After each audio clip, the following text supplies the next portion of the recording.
Good afternoon. Thank you all for taking the time and coming and sharing your lunch with us. I want to introduce a friend of mine that I've known, actually a person I've respected for a long time, Dr. Kimberly Galt, who comes to us from Creighton University, and that's certainly a well-respected institution that's been fine history of pharmacy education. But I'm really excited to come here because she really is one that sort of looked at the role that pharmacists play in patient safety, and particularly the role that interprofessional teams. And so we were able to steal her for an hour from the Patient Academy session over at University of Southern Maine.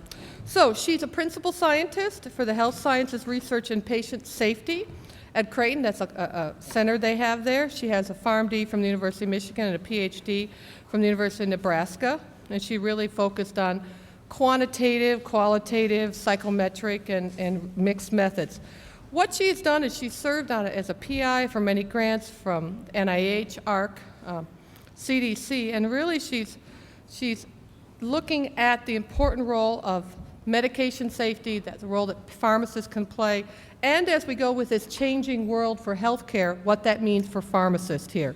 So it's my really great pleasure to introduce my friend and a colleague and a person, again, that I've respected for a long time, Dr. Kimberly Galt, and to give her a little token from UNE. As part of our UNE family, we have this very sophisticated Nor'easter travel mug here. How do you know what I love? I know.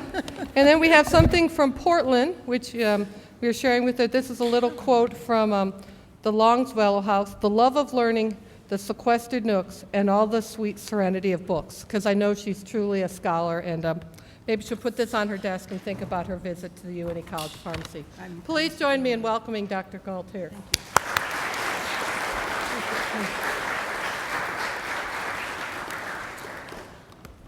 Thank you, Dr. Brazeau, and all of you who have taken the time today to come and listen to some of my viewpoints and ideas.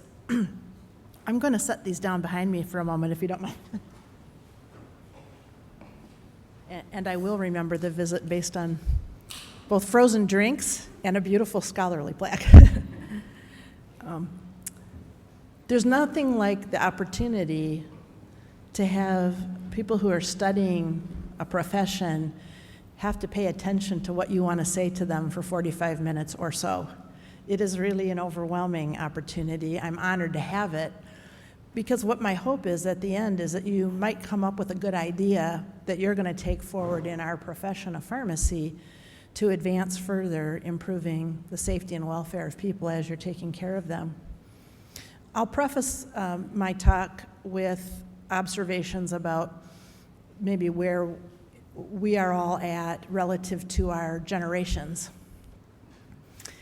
I've 35 years in the profession, worked full-time my whole life, different backgrounds in pharmacy.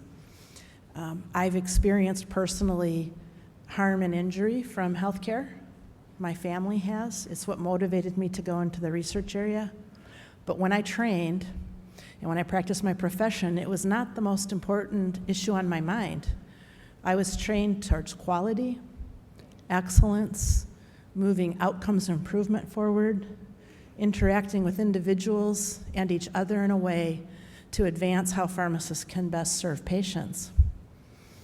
Until I had the experiences I had of harm and injury, I did not fully appreciate how large of an area this is in your life that you're headed into that maybe you don't yet quite have an experience with.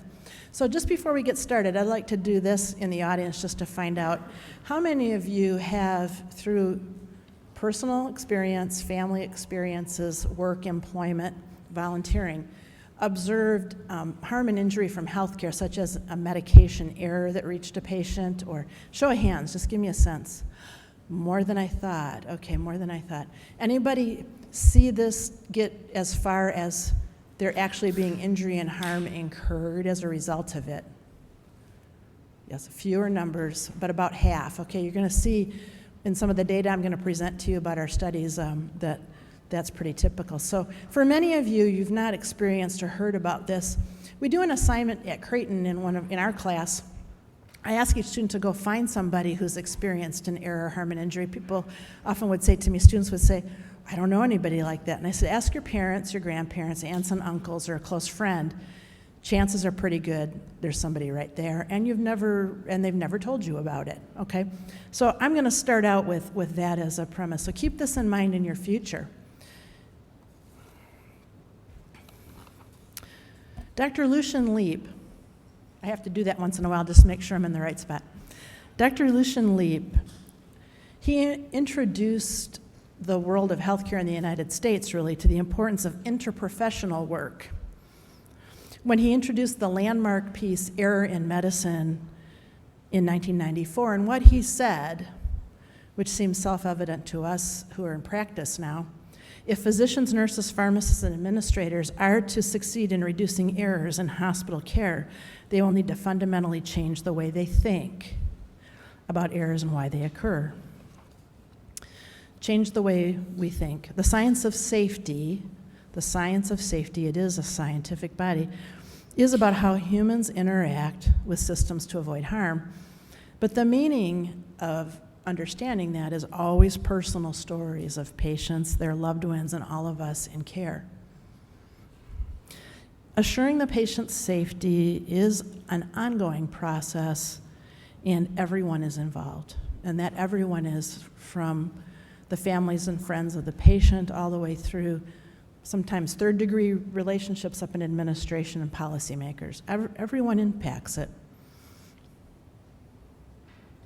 So the objectives that I had for the presentation are shown here today: understanding systems, how to affect improvement, and applying values. These are the areas I'm emphasizing in the presentation today. Good. How big is the problem of patient safety?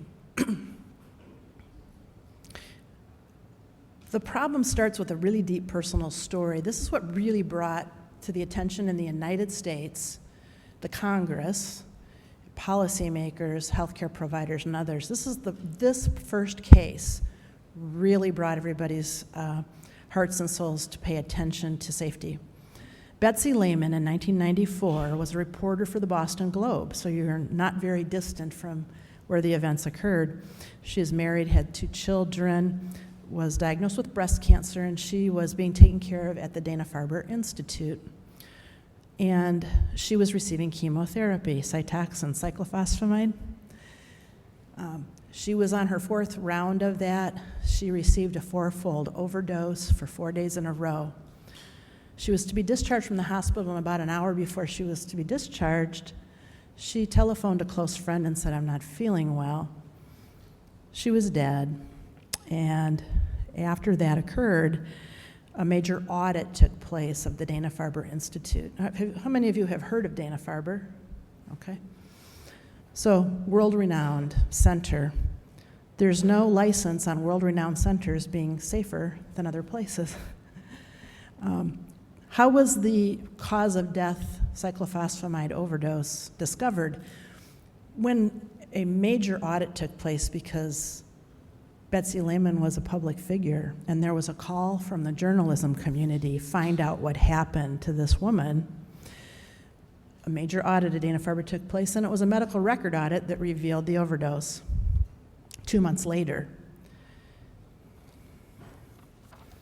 The next year, there was a young man named Ben Kolb who died going in for an elective surgical procedure, 7-year-old boy, elective ear surgery. If you can see the vials behind me on the screen, one is the drug lidocaine, an anesthetic used during surgical for many purposes, many procedures, and next to that is adrenaline. Now, it's not crisp clear, but you see the similarities in the layout of the labels, coloration, and what happened was, instead of receiving lidocaine, he received adrenaline, went into hypertensive crisis, and 24 hours later died. This was at the Martin Memorial Hospital in Florida. They went very public with that case, did an analysis of cause of error, and saw that it was a look-alike label mix-up. And in the surgical procedure, the Nurse grabbed the wrong thing and administered the wrong drug. No way to reverse that problem. That went viral, as we say today. That term didn't exist in social media at the time. That went very large in public, and there was, again, another call to pay attention to these problems. In 1999, the Institute of Medicine released a report called To Err is Human, and that really was the scientific report that broke things wide. There's an executive summary, only 16 pages. You can Google it and download that if you don't have it in any of your course materials or curriculum. I think you'll find it pretty fascinating to read the executive summary. That executive summary gives you a real perspective on how healthcare safety was being viewed by the Institute of Medicine. Does anybody know what the Institute of Medicine is? Okay, so Institute of Medicine is a privately organized organization, but it is leading scientists and healthcare providers in the nation who are kind of like the pilot boat for leading policy change and study. It's a very prestigious group, but we depend on it on social policy to guide us with reports. So if you go to Institute of Medicine, go to their website, IOM, you'll see a tremendous number of technical reports that give you pictures on a number of issues that great thinkers are doing. So To Err is Human was the big report. This catalyzed the community. Okay, time goes by. Now we're into 2000, and 15 miles down the road from where I live right now, I'm in Omaha, Nebraska, and in Fremont, Nebraska, the largest number of avoidable hepatitis C cases was reported in 2000. It happened because Evelyn Knight, who was an audiologist who lived in the community, went in for some medical care in her clinic, and the use of multi-dose vials and syringes was done inappropriately. A patient preceding her had hepatitis C. The multi-use vial was inoculated, and the techniques used to transfer materials were not upheld properly. And reuse of multi-dose occurred to the point that 102 people in a little community had hepatitis C. Evelyn McKnight sued, had a multi-million-dollar award, formed a foundation, and now works with the Centers for Disease Control to influence regulatory policy on the proper use of devices. And then 2010, you know the Quades? Do you remember this report about the twins being born and have a 1,000-fold heparin overdose? Cedars-Sinai Medical Center, not only a prestigious worldwide center and the medical center for the stars, but has always been a leading pharmacy leadership. You know, the division of pharmacy in Cedars-Sinai has always taken leadership roles in our professional associations. Big problem, 1,000-fold overdose, and that was an error. So it used to be that we thought the safety problem was improving. We've been desperate. How do we reduce harm and injury? It's about risk. It's really about reducing harm and injury. And in that IOM report I told you about, To Err is Human, the one in 1999, the one you're supposed to go to the website and look up, the exec summary, you know that one? Okay, that report estimated between 48,000 and 98,000 people die annually in hospitals, and those are avoidable deaths. The hope of all people involved in this research and policy initiative was that people would see a reduction in that. Last year, an estimate done using similar techniques by an author published in the Journal of Patient Safety conservatively estimates that data representing the time period from 2008 to 2011 suggests conservatively an annual avoidable death rate of 210,000 hospitalizations. If you use the average figure, it's 400,000 hospitalizations. Are you hearing me? Are you hearing how big that is? The 48 to 98 was thought to be between the third and eighth largest cause of death. I don't know where this fits now.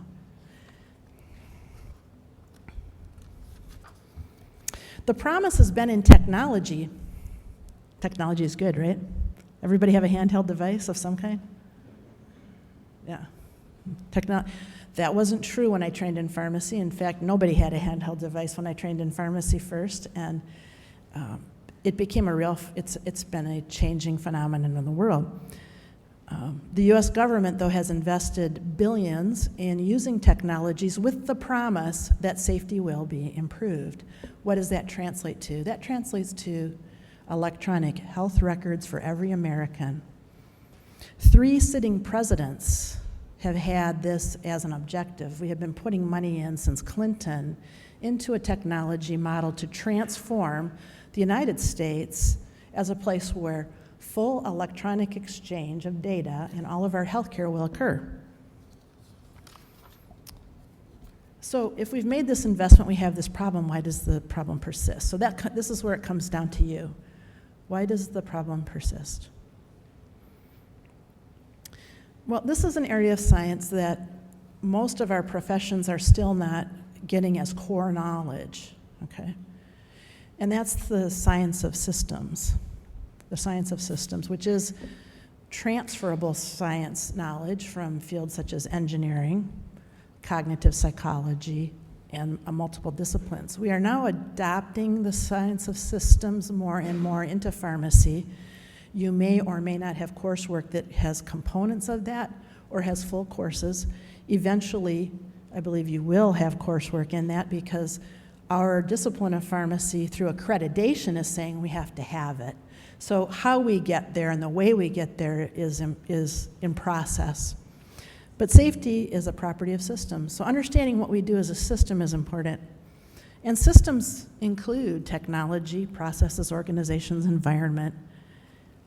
But the most important interface, from my point of view and the work we do, is how that interacts with you, how humans interact with the rest of it. That's where risk reduction occurs. Because if you talk to engineers, anybody an engineer? Is there a perfect system? Will you get us there? You can try and try, right? And I think I've heard perfect engineers say, yes, there's a perfect system, we'll get there. Is it practical? Is it reasonable? And is there a human interface usually? There is, right? This is where the rubber meets the road. So how people engage with systems generates how safe we are. Okay, what about us, pharmacists? I had this opportunity this morning. It's a great opportunity. There were audience members from technology, hospital administration, other professions, pharmacy, medicine, nursing, who were there, and I got to talk about us a little bit. So I pointed out some really core, simple things that a lot of people don't know about us. One of them is we have a long history of involvement in safety, even before the science of safety crept in. 0 errors is your standard in working with products and technologies, right? 0. No tolerance. You can't make a mistake. That's been the culture, and that's been the practice, and even our regulations have been formed to support that. We are the source of the 5 rights: the right person, the right drug, the right dose, the right route, and the right time. Came very early in history. You can claim that. When formulary committees first formed in the early 1900s, those of you, anybody not know what a formulary committee is yet? Okay, governing policy committee that will help guide what would be the optimal selection or the preferred selection. You'll get to it if you haven't gotten to it yet. Medication error reporting, problems with medications, was introduced by pharmacists into those multidisciplinary formats to help address problems. How are we going to solve this problem? Okay. And the pharmacist has had an explicit role in identifying and preventing medication errors long before the rest of the world joined in. But we have similarities to others when it comes to thinking of safety as a larger issue. All the professions have this problem. Recognizing interprofessional collaboration is key, but we have a difficult time implementing that. There are a lot of reasons. One common reason, one core reason, I believe, is we're trained in our profession to do what we do well first, and we have to take care of that business. And dealing with other professionals to also take care of business is a next step. Sometimes we're so busy we don't get to the next step. We may not even have a concept of that as a next step. So we have to have the concept of that as a next step. And we also then have to move care delivery to where that next step is also an essential step. We haven't achieved that in healthcare yet. Our professional culture favors safety. In fact, it mandates it, right? But we aren't a blameless culture. And in the sciences of safety, one of the behavioral sides is to have moved toward what now people are accepting as a just culture. Blameless in the sense that you will see all humans make errors, and the avoidable errors are not your fault. They're not your fault. It's limitation to human behavior.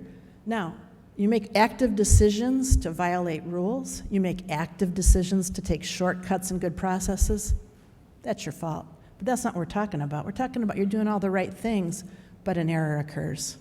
You know the label mix-up on Ben Kolb where the nurse grabbed the wrong thing?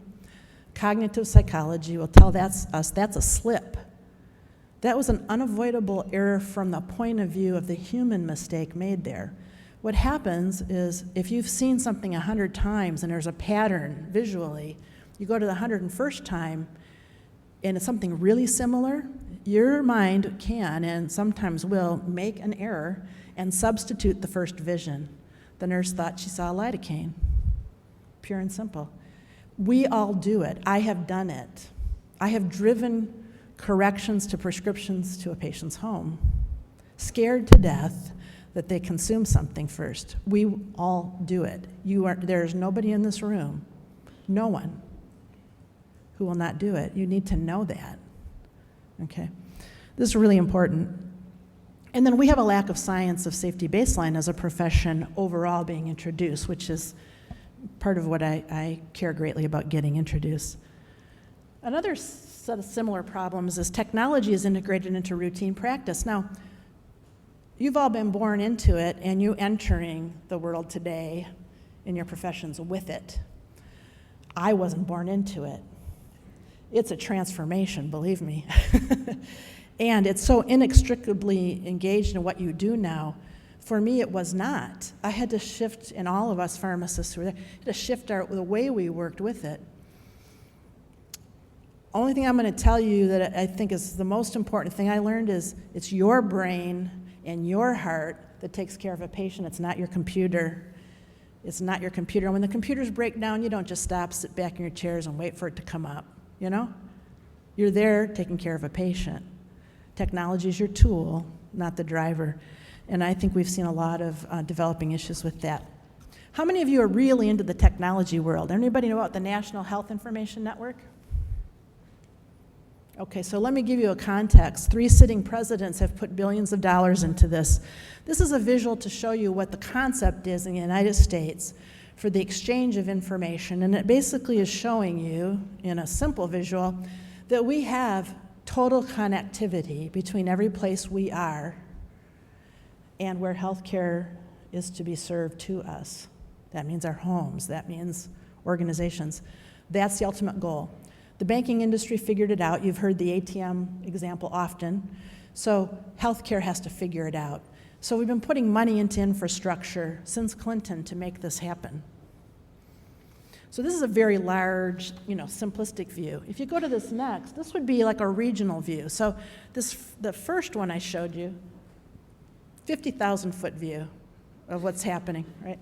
Next one's more regional, 20,000-foot view, We have regional health information with the internet and wide area networks, and things are connecting in, If you know Ron White is a comedian, satellites are linking up and connecting, this is the stuff, right?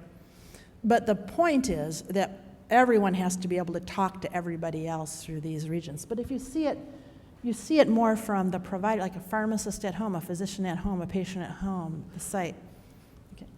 Then if you go into a pharmacy, you have these kinds of technology models. You have infrastructure of computers to interact with that wide area network. You also have computers for data storage and archiving. You have computer for application.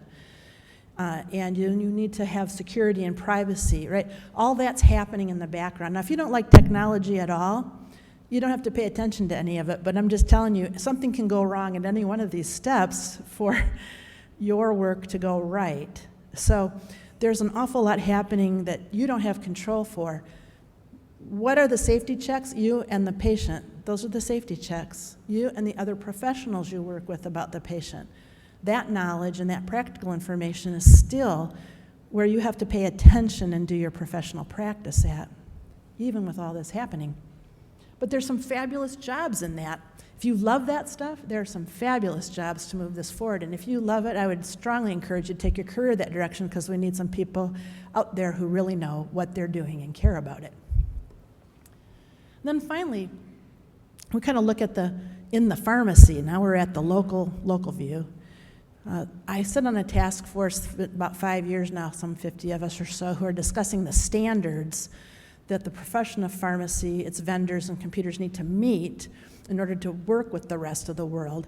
And the simple concept forwarded by APHA is we have EHRs, electronic health records, we have personal health records, we have to link up to pharmacy benefits reconciliation, and we have to link to other providers. So we can do therapeutic drug management services and have a zero tolerance standard upheld for product dispensing and sharing with patients, right?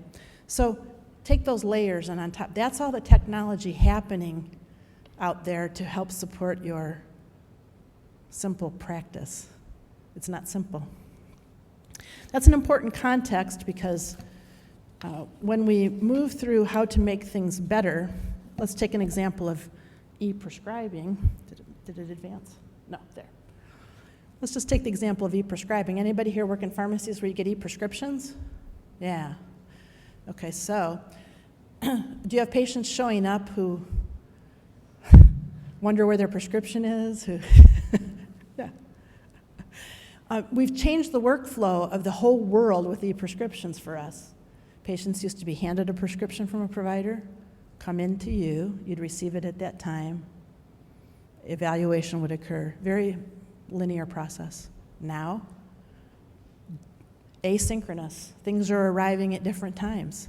Patient might beat the prescription there, prescription might beat the patient there, wrong pharmacy, and so on and so on. Most of us are probably working in hybrid systems, got fax prescriptions coming in, digital prescriptions, paper prescriptions, simultaneously trying to integrate all this. You have more challenges than I had when I trained. I didn't have to reconcile all that. It was me, the patient, and the prescriptions. So safe approaches to this are really important, because what seems like almost menial, really, I understand, it almost seems too small to be troubled by, moving all that paper and digital. It's huge. You're talking about people's lives, and it never lets up. If you get tired, you get careless, stop. Stop. Rejuvenate and keep going.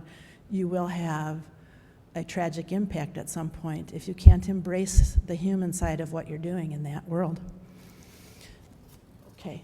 Our goal is to get a record that everybody can look at all over the world, something like this, instead of things we have right now, which is a medication administration record with hand charting and difficult to read. So the ultimate goal, we do believe, is good.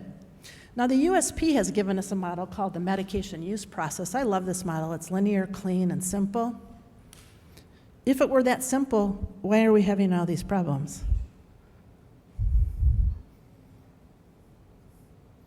So this model at best is symbology of what we need to accomplish. Why is it not solved? Well, here's some of the research we've done. I'll throw you some snippets of our research. We've studied physicians in primary care practices who have electronic health records and e-prescriptions in communities where pharmacies receive them.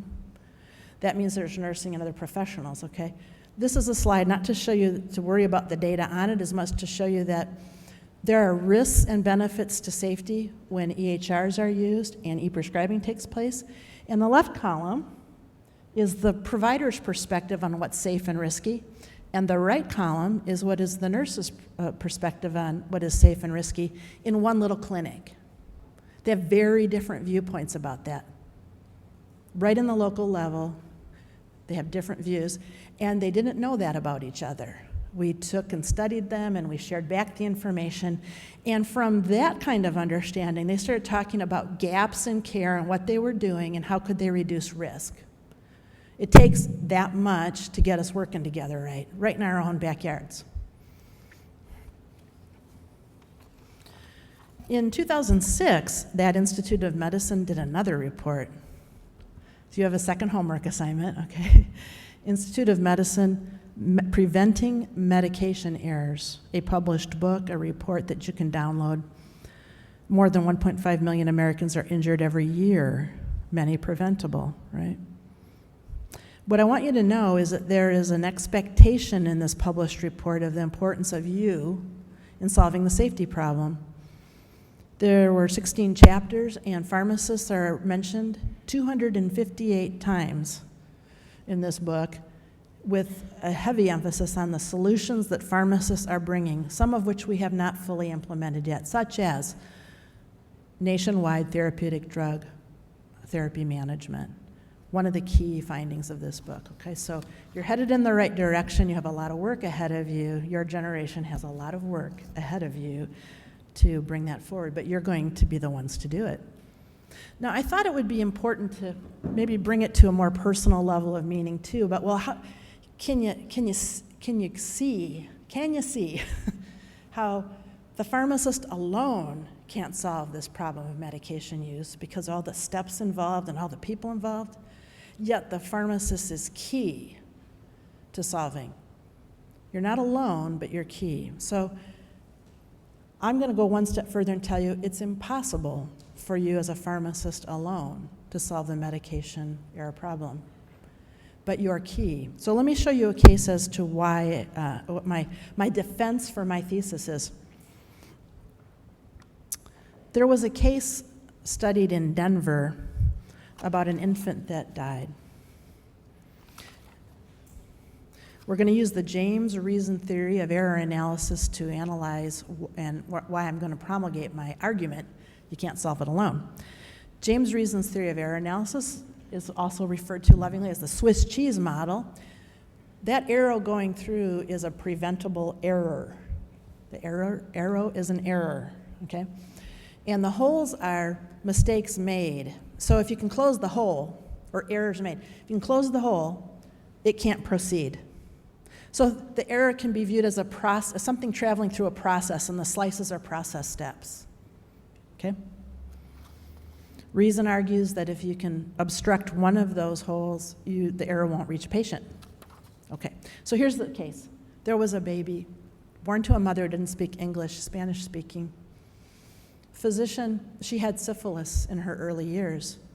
She was treated for it. Physician didn't know this. Had 2 children who did not contract congenital syphilis. That means she was healthy and they were born healthy. She now had a 3rd newborn. Now, what you need to know about syphilis, if you don't know it, is once you've had syphilis or been exposed, you're going to have a permanent reaction to an antibody test to syphilis for a test for that, okay? So you're always going to look like you have active syphilis from a blood profile, and a clinician is always going to have to make a decision to treat or not to treat until they know your history. The physician decided to treat, prescribe benzathine penicillin GIM. Actual treatment was 10 times that and given IV, and the baby died. What happened? Well, let's start with the pharmacist. The pharmacist misread 2 drug information sources to verify the dose. There was no independent double check of the pharmacist. Check my work, didn't happen. Bag with the pharmacy label was dispensed correctly with the incorrect 10-fold dose. Physician. There was a language barrier. Physician was not able to secure complete medication or medical history from the patient because the physician didn't understand her native language, the mother of the patient, the mother's native language. Didn't know the mother had previously been treated and had 2 healthy births. So the physician made an incorrect decision to treat, a diagnostic error based on the information they had. There was a nurse practitioner involved. She made an incorrect decision to change the route of a contraindicated IM drug to IV. Probably outside the scope of her authority to change that route of administration, but she did, and it was incorrectly administered. What was visible to the patient? Very little. She didn't understand English. She didn't understand what was happening. She just had a baby, and the baby was getting an injection. No one able to communicate. So let's go back through it. In this system of events, the errors the physician made was to conduct an incomplete medical history and not made incorrect assumptions because he couldn't get a history. The pharmacist misread the drug information and prepared a 10-fold dose increase error and no double check on that. The nurse changed the route of administration incorrectly and administered the drug. That's an oversimplification of probably what went on, but there's at least 3 people there. Can you see it at any point? If you'd stopped it, it probably wouldn't have reached the patient, right? We can use safety sciences also, though. Human factors is one approach to this, to analyze why these errors occur. So for example, the pharmacist that read 2 different drug information resources wrong both times, what happened there?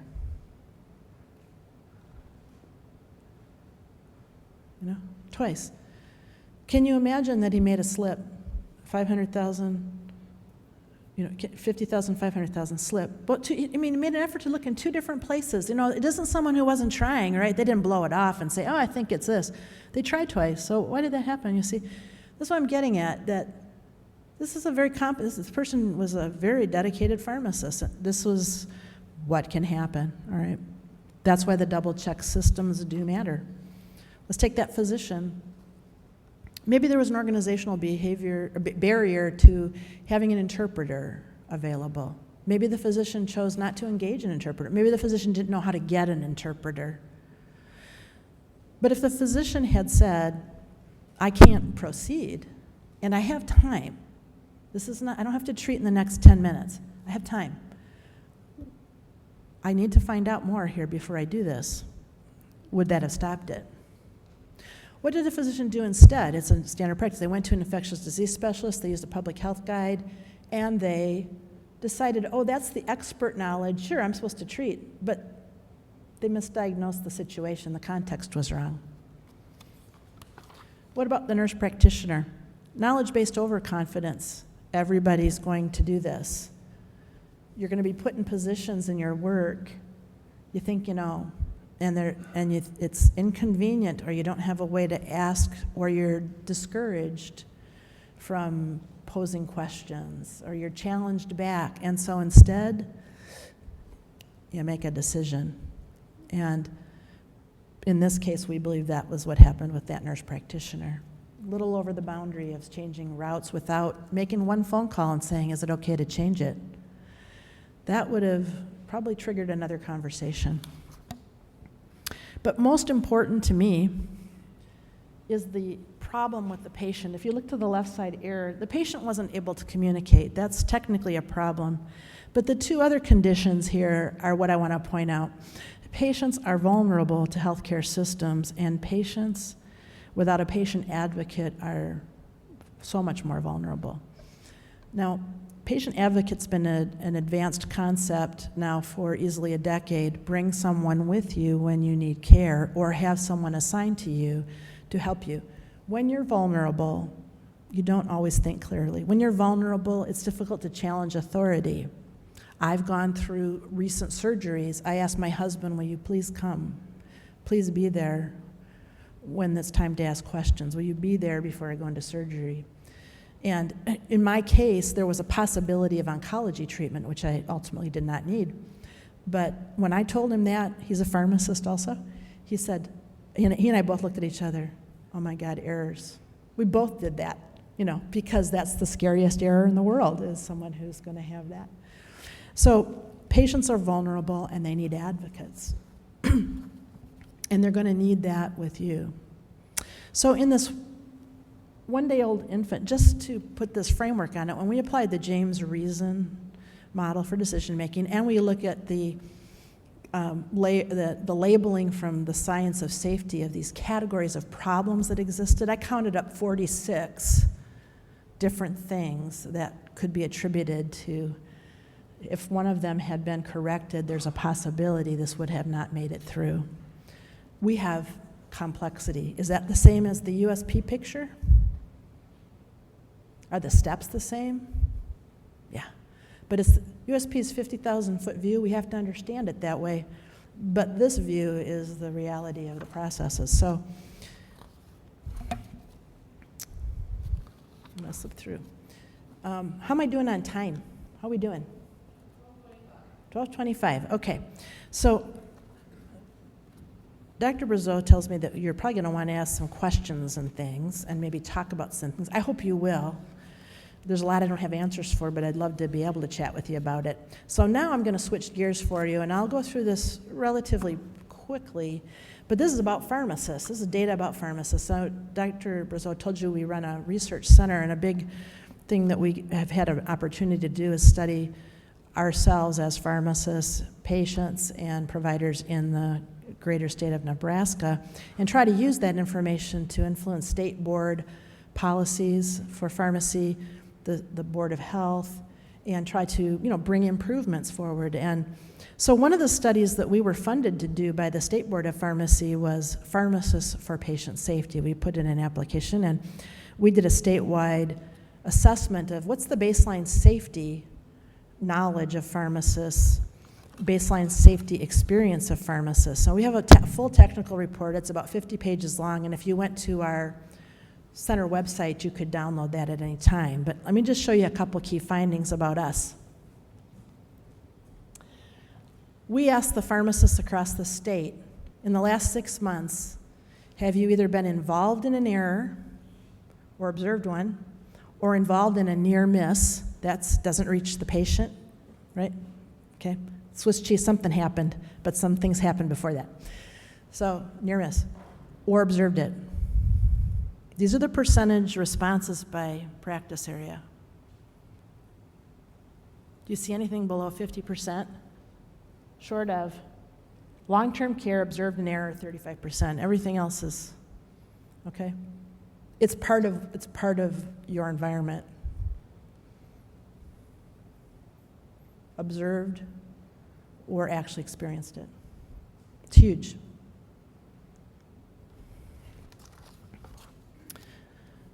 Your workload. In the state of Nebraska, the average work hours pharmacists report across the state, so that's combined full and part-time, 37 hours per week. 2 to 87 hours per week was the range.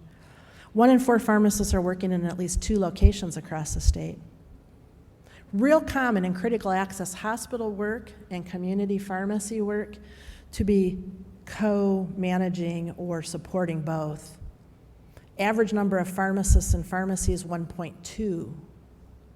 A lot of independent owners, single pharmacists out there. Even if there's 2 people, they're on opposite shifts usually.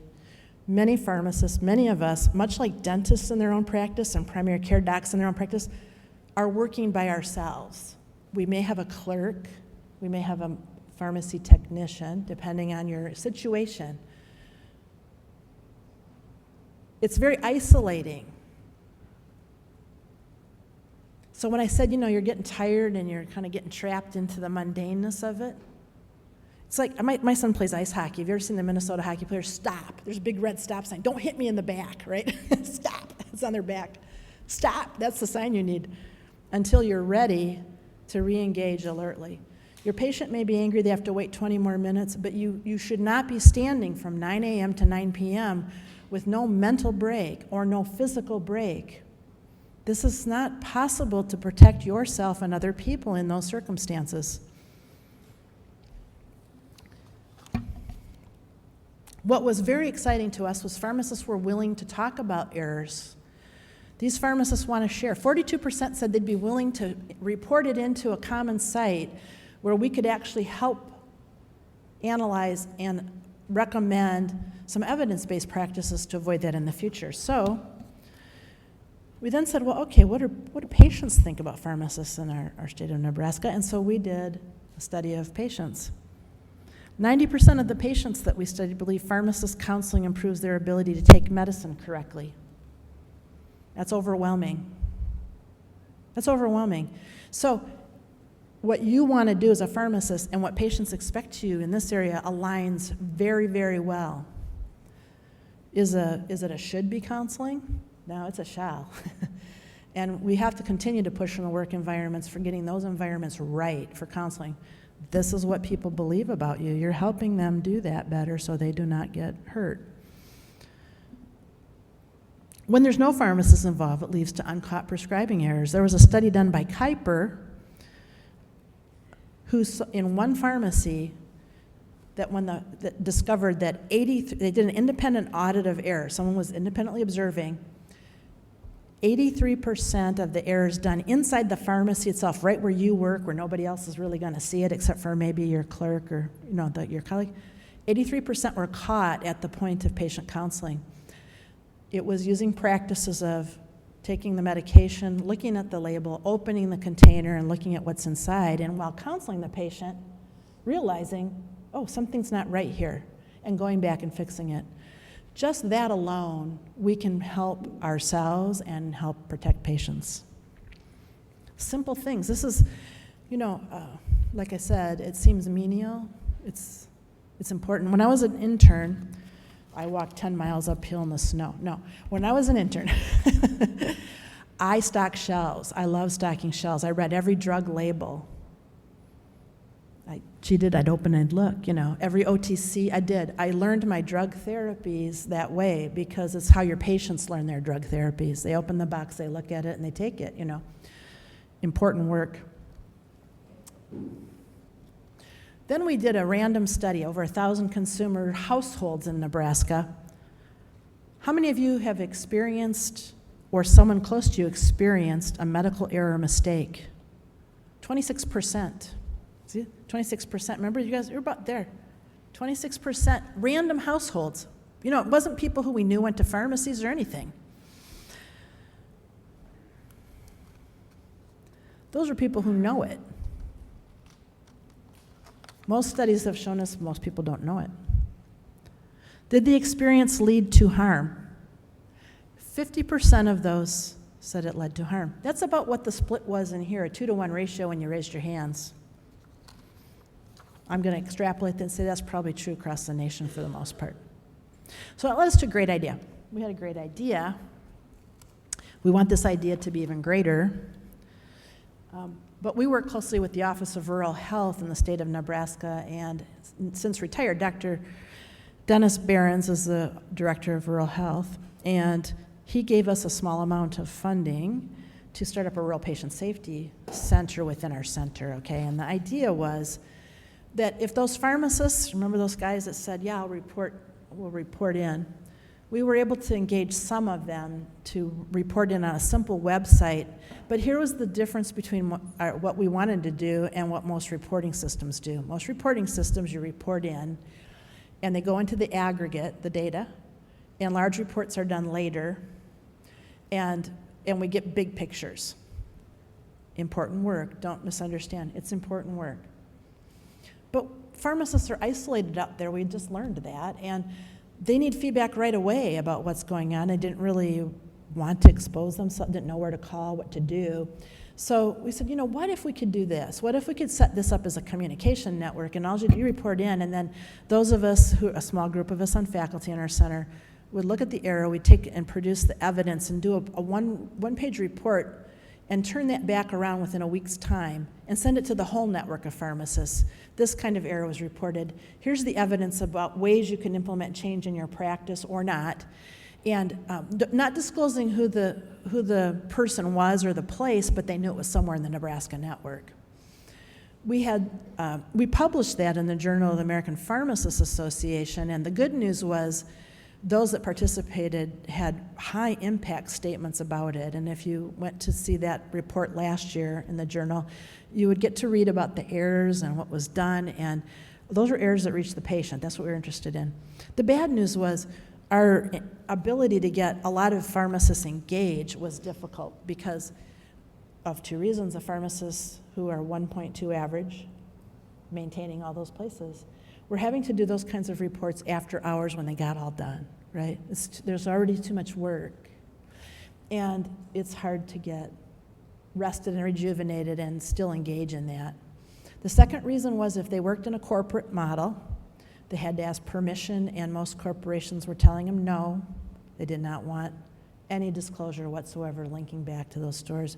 That goes back to the we're not blameless yet, we don't want any risk of liability stuff. still a big barrier for everybody, okay? So we haven't given up, but we have to build a better idea. We haven't figured that out yet. Lastly, I just put my plug in for interprofessional patient safety education. We've really had a great experience at Creighton. We formed a course called the Foundations of Interprofessional Patient Safety that we formed in 2005.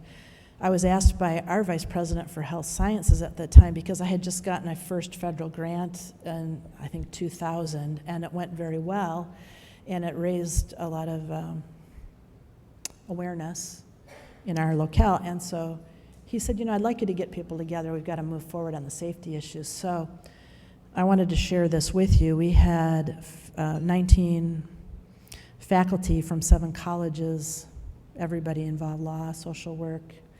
To this day, we have that, and we've now converted it to online. But what I wanted to share with you is what motivated it and why people stayed engaged. And then what the students said. What motivated it was, and why I was really wanted to do it was, I have a personal story. My father experienced harm and injury from healthcare. His life was shortened as a result of a series of events, and there's very clearly some things that were avoidable. That changed my life, my family's life, all the way from living in a very well-to-do community to being bankrupt and rebuilding. These are real stories of your average Joe person, This is happening to people, but it happens in isolation. So when I got my safety grants and I'm studying things I said, there's people out there who are going to want to do this with me. And the normal way, we set up curriculum, we call a dean and say, who do you want to put on the committee? But instead, I asked for permission to use Latitude. I said, how am I going to get this group together? Will you let me do this? And he gave me permission to do it. I just sent out a wide broadcast email across campus and said, hey, want to start talking about patient safety education? Anybody on faculty want to join in? Got the reply from these people. Then instead of calling a group meeting, I went to each one individually, and I said, there's no money in this, there's no extra pay, this is extra workload right now, we don't have this codified across the disciplines, why would you want to do it? Guess what? What do you think? Right. They themselves, their family members, friends, or they as a professional had done something. They wanted to do something about it, very personal. So 19 of us, and what we agreed to do was build something that would work, which is not easy interprofessionally. And my promise to them was, if we did that, we'll have an academic reward of some type. So why don't we write our textbook of what we do interprofessionally, because it will at least give us a textbook, and maybe there are others who will benefit.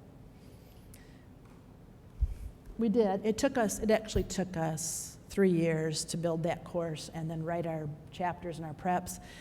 And that's how long it took to bring all those people together and really deal with it well. I think the proof of why that wound up being a success, if you will, as a curricular effort, is in the student responses. These are the outcome responses from students who've taken this course. And 74%, given options of the various ways the course could be taken, 74% thought it should be required for all health profession students. 87% thought that the material is core knowledge and essential to be learned in all the health professions. Okay.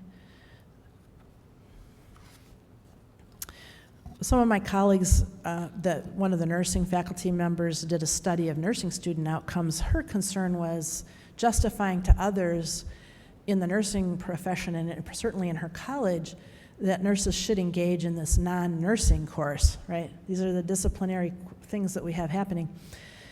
She wanted to know, how did this course affect professional formation? And I think the quote from the nursing student we selected from her study was revealing that the nursing students were taught actionable way. They came back self-reporting actions they would take when they became nurses. That's what it's about. How will you act in response to things? The quote from one student was, the knowledge has prepared me in the future in terms of how to act when an error has occurred. I learned that disclosure is important and can help improve interprofessional relations. When it comes to ethics and morals, it's the right thing to do for the patient and the patient's family. Reporting errors also helps healthcare professionals learn from these mistakes. That is the number one thing you can come away with, because an error is going to happen and you're going to be involved. Okay? And work towards preventing these from happening again. A colleague of mine, Dr. Fuji, did a similar study of pharmacy students and had different themes emerge, but similar outcome of action. So it's not going to get easier. It's going to be harder for you than it was for me in my early career, because with the rising age, the shifting cultures, by 2043, the predominant white Anglo-Saxon communities will be in a minority in the United States, right? So shifting cultures, shifting languages, these are big phenomenon. And rising age, at least through 2020, all the occupational demand is up. I give you this chart as U.S. HRSA projections on professional demand. You've got a higher demand for registered nurses, pharmacists, physicians, you name it. There's more of us, and there's more. That means more care, more complexity, and increasingly more technology interfacing on what we do. So with this growth are going to come these increased demands on you. And I'm so pleased that you chose a profession, any of our professions, to advance your life in, because we need people willing to take on those challenges, who are enthusiastic and looking forward to good personal opportunities while caring for all in that kind of a process. And I think you have that. One thing I was told when I was getting ready to kind of sort of embark on my research career, I love research, I love scholarly questions, it's a passion for me. But the one thing I was told by a great mentor was,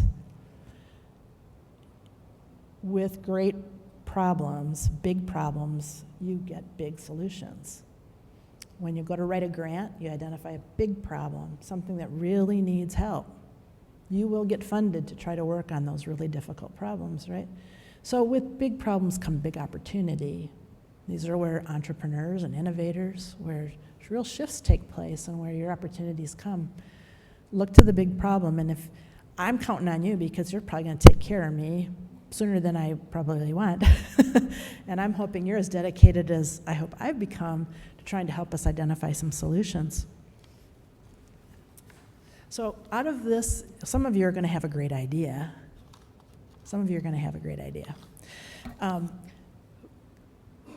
I'm just giving you this because this is the textbook that we published as faculty, but my co-author is a physical therapist, just so you know that we had most every discipline represented in every chapter. And I told you they each had a personal story in this particular book, and I found this to be powerful for all curriculum. There's a story at the front of every chapter. Each of those faculty I told you about, it's their personal story. Chapter 1, page 1 is my dad. So, it's where we go and come from. So it's been an absolute pleasure to have your attention for this time period, and I'm really honored that you invited me, and I'm glad to have had this opportunity to meet all of you. If we have time, I'd love to answer questions. You have a conference, I know.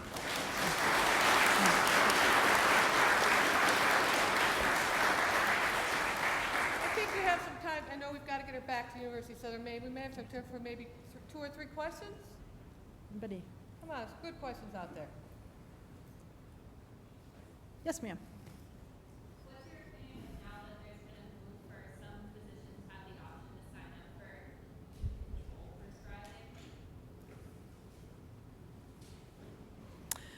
Well, whether it's, are you mostly concerned about what its impact might be on control of abuse and that sort of thing? Yeah. Oh. Truthfully? Yeah, truthfully. Okay. Things are harder to monitor when you have multiple pathways that they occur in. So I think that part of the reason why it's taken so long for the e-prescribing of controlled substances, like Schedule IIs in particular, has been because, well, gee, how will we monitor that? And it's hybrid. What's going to happen for quite a while is going to be paper in some and electronic in others. I think it's going to be as challenging as everything else is right now. Eventually, when we're all more digital than anything, it'll stabilize. But my greater concern about the control issue is really making sure people who do have pain management get it. I think the larger social issue is more important than the technical issue. And I'd rather emphasize that just on all of these, patient relationships with pharmacists are more important about assessing it well and correctly and promoting proper use of that medicine, regardless of whether there's a transfer electronically or on paper. Yeah, my opinion. Other questions? Yes. What's the most common error you found in pharmacy? What was the most common question? Yeah. Wrong medication, mix-ups of names is a really popular one, really, really big time. Dosing errors are really big time. Anywhere in the frequency, quantity. But what was really interesting is we did a survey. We also focused on all the different kinds of technologies that pharmacists may have experienced. We asked their opinion, is it safer or less safe? Are you finding greater risk or safety? And then if it was safer, what were the improved safety? And if it was more risky, what was the risks? So we have this descriptive study of those things to help use improved systems. About a 50-50 split on everything, meaning technology had a lot of new errors and technology also improved on some other kinds of errors. So while you fixed one thing, you might have caused another. That's the feature of systems and safety. You move one piece and other things get affected. So you're never in isolation. Time for one more question? Do you think that the movement of pharmacists as a whole of being able to talk to doctors more and more, like more and more, has gone up with us being more in the safety area? Like, I know when we have experience with doctors, right now it's like, maybe don't question them, say it nicely, be polite to them. Is it changing? Like, since you started as pharmacy now? So I ask other practitioners out there about that often because that's certainly been a cultural issue. Did you understand the question was, sometimes when you're working with the medical professional, we'll just generalize, that there's some back pressure to have you not contact them because you're disturbing them for any number of reasons. Some because they're extremely busy, others who have self-ideas of ego, maybe, and think you're outside your scope, and there's all kinds of human things that we all have. I do believe from hearing anecdotal reports that in general, things are getting better, if you will, but I'm not sure. I think things are getting different. Things are getting different. This change in workflow has, like for example, e-prescribing has introduced intermediary people in new ways. Regardless of whether it's getting better or not, the most important thing I believe you can do is take each case one at a time and don't let go. I'll give you one quick personal story. Was when I was working in a small hospital as a pharmacist, there was a physician who prescribed aspirin suppository for an 84-year-old woman. She was also on long-term warfarin therapy, anticoagulation. Aspirin was an irritant, mild acid. Giving that rectally was an increased risk for rectal bleed. Anticoagulation like warfarin sets you up for a bleed. She was already fragile. There were other concerns. I called that physician and said, I'd like to recommend that you consider not giving an aspirin suppository, a rare, unusual event anyway for drug therapy. Could we consider switching that to acetaminophen? I got yelled at. I got berated. It was the extreme. It's not your typical. So I went to the nurse.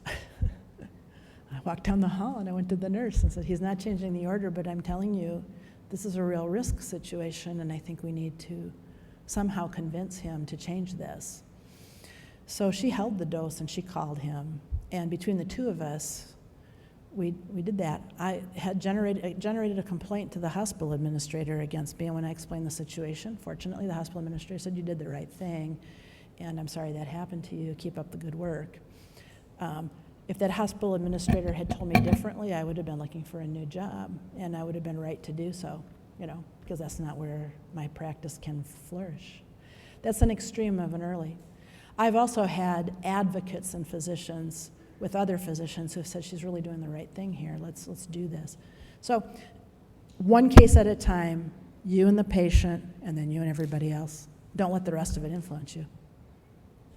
Well, thank you, Dr. Galt. I think I'm going to leave for today. I'm going to leave today's statement, and I put it on my phone. It's your brain and your heart that takes care of a patient, not technology. So thank you very much for taking time. We really appreciate it. And thank you all for coming.